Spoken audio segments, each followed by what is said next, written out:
احنا بنرسم ايه دلوقتي يا ولاد؟ مفتاح ايه بقى؟ المفتاح ده بيعبر عن ايه؟ ايه اي حاجة زي ايه يا مالك؟ الباب. طب احنا هنفتح بيه ايه النهاردة المفتاح ده؟ ها يا محمود. باب التسامح. ايوه الصفة الطيبة، باب الكلمات، هنفتح بيه صندوق الكلمات الطيبة. زي ايه الكلمات الطيبة يا ياسين؟ التسامح. الشجاعة. زي ايه يا احمد؟ التعاون. زي ايه يا محمود؟ التسامح. جميل. زي ايه يا مالك؟ زي حب التعلم. حب التعلم. الله، تسبيح. زي ايه الصفات الطيبة؟ اللطف. جميل. ياسين قولي صفة طيبة هنفتحها بالمفتاح بتاعك. ايه؟ الصندوق. ايه الصفة الطيبة؟ طيبة. قولي صفة حلوة. انا كتبت اسم حلوة. يلا. ان احنا شجاع. شجاع. جميل. رؤى قولي لي صفة طيبة هنفتحها النهاردة. تواضع. الله عليكي. جميل. بتول صفة طيبة.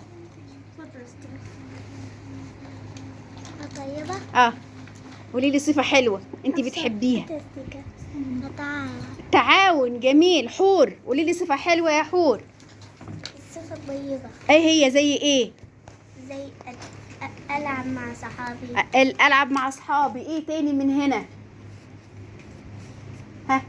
امين، لطيف، متفائل.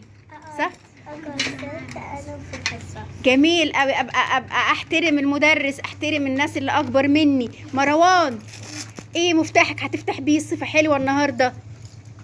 ان انا اتعاون. بصي لي هنا. ان انا اتعاون مع المس. تتعاون مع المس ومع اصحابك وبتساعد ماما في البيت. جميل. جميل. ياسين انت قلت يا ياسين.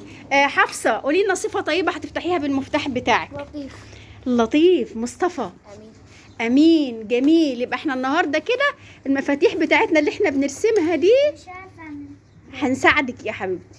المفاتيح دي كلها هتساعدنا ان احنا تبقى علاقاتنا طيبة ولطيفة مع اصحابنا.